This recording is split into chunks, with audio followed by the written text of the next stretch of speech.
What's up, Miami? It's Raul Crespo, your local real estate expert, and you're watching another episode of Real Talk 305.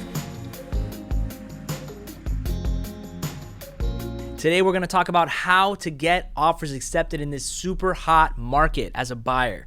So, let's dive into it. Step 1, try to get a conventional loan rather than any other type of loan if you're going to be paying with financing. FHA loans are having a really tough time getting accepted right now. I have a couple of friends that want to buy and they're trying to use FHA loans and it's just getting shot down every time because there's just too much competition in this space. People are able to afford more money down, better types of loan programs, or ones that are at least more appealing to sellers. I would say if you can go for a conventional loan, try to do it to the best of your ability. You can get a conventional loan at 3% down, 5% down, 10% down, or anything in between.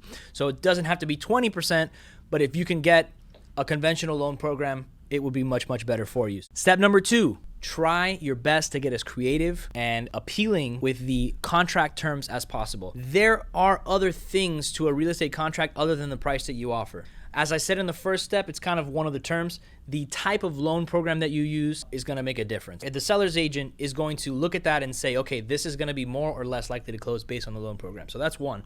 The number of days on the inspection period is also a very good one. During an inspection period, for all intents and purposes, a buyer can back out for any reason whatsoever. They can just fill out a release and cancellation form and they're pretty much off the hook. Their deposit is not in any way affected. The deposit, your earnest money deposit, is what you put in the bank as a sign of good faith to the seller to basically say, hey, I'm serious about buying this house. I'm putting this money on the line. And if I should default on this contract in any way, shape, or form, you can have this, or at least a part of it.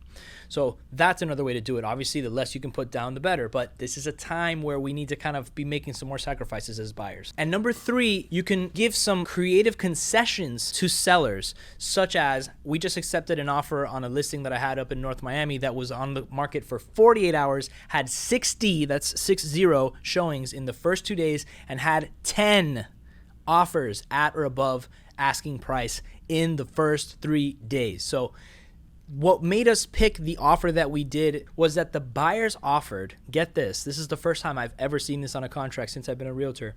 They offered $5,000 above the appraised value of the house. Now, for some of you that are maybe a little bit new to this, let me explain to you why that's so significant. When you get a loan on a property, the bank is only going to give you a loan based on what their appraiser says the home is worth. An appraiser is someone who's contracted by a lender to justify the bank's ability to give that amount of money to a person for the house. They're just saying, okay, this house is worth it or it's not. And a bank is not going to give a penny more than what the house is appraised at. The buyers were literally saying, we don't care what the house appraises at. We're going to give you $5,000 in cash above that value. Now, I understand not everybody has that kind of cash to throw around, but there are other ways to play around with it. So if it's an owner-occupied property, you can offer them occupancy after closing, or you can rent it back to them. You can pay for the owner's moving cost if it's owner-occupied. Buy the owner a big, expensive bottle of Blue Label. Talk about negotiating your car into the deal. I mean, the possibilities truly are endless, and think of it this way. Everything is negotiable. So right now is a time for us to get creative, realtors and buyers alike, on how we are structuring our offers in order for them to get accepted.